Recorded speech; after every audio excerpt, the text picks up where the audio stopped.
মনে হয়েছিল যে হয়তো এটাই শেষ, পরবর্তীতে আর কোনো হবে না। তো আমি আসলে বের হওয়ার চেষ্টা করি নাই, কারণ আমি আসলে জানতাম যে আমি আসলে বের হইতে পারবো না। ওই রুমের ভিতরেই থেকেছি এবং আল্লাহর উপরে ছেড়ে দিয়েছি আমাদের জীবনের মূল্যটা। আল্লাহ যা করার তাই করছে। আসলে আমি এই ভূমিকম্পের ব্যাপারটাতে খুবই ট্রমাটাইজ ছিলাম, কারণ হচ্ছে এটা সবার জন্যই সমান। তারপরেও আমার কাছে মনে হয় অনেকে দেখা গেছে ইমিডিয়েট বা ইমার্জেন্সি সিচুয়েশনে হচ্ছে বের হইতে পারে, তো আমি আসলে সেটা করতে পারি না। আমি নিশ্চিত জানার পরেও আমাকে আসলে রুমেই থাকতে হয়, বা যখন বের হওয়ার সময় হয় তখনও বের হইতে সময় লাগে। আমার জন্য আসলে আমার মনে হয়েছে এটা, যদিও বাঁচা মরা সবটাই আল্লাহর হাতে, তারপরেও মানসিক স্যাটিসফ্যাকশনের জন্য এটা দরকার ছিল। আমি বাড়িতে থাকলে আমার মনে হয় সেফ থাকবো, এবং প্রশাসনের এটা একটা ভালো ডিসিশন হয়েছে। প্রথম যে শক, ওইটার সময় আমি রুমেই ছিলাম, ওইটাই আমি খুব বেশি আসলে ট্রমাটাইজ হয়ে গেছিলাম। আমি জাস্ট মনে হয়েছিল যে হয়তো এটাই শেষ, পরবর্তীতে আর কোনো হবে না। তো আমি আসলে বের হওয়ার চেষ্টা করি নাই, কারণ আমি আসলে জানতাম যে আমি আসলে বের হইতে পারবো না। যদি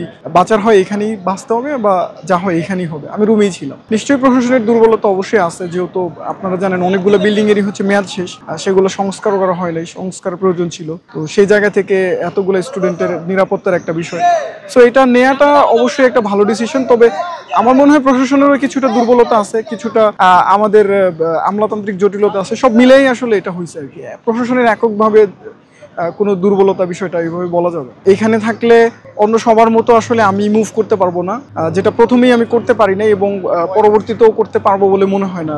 সেই জায়গা থেকে বাড়িতেই আমার জন্য সেফ। যারা চোখে দেখে তারা দৌড়াদৌড়ি করে নামতে পারে বা বারান্দায় আসতে পারে, বা ছাদ থেকে অনেকে দেখলাম লাফ দিয়েও নামছে। তো আমাদের পক্ষে ওটা কিন্তু সম্ভব হয় না। ওই রুমের ভিতরেই থেকেছি এবং আল্লাহর উপরে ছেড়ে দিয়েছি আমাদের জীবনের মূল্যটা। আল্লাহ যা করার তাই করছে। আরেকজন সাথে ছিল আমার একটা ফ্রেন্ড, এই দুইজন মিলে আমরা রুমে ছিলাম। তবে অনেক ভয় পাইছিলাম ওই টাইমে। তো ওই ভয়ানক অবস্থায় আসলে বলে তো আর বোঝাতে পারবো না।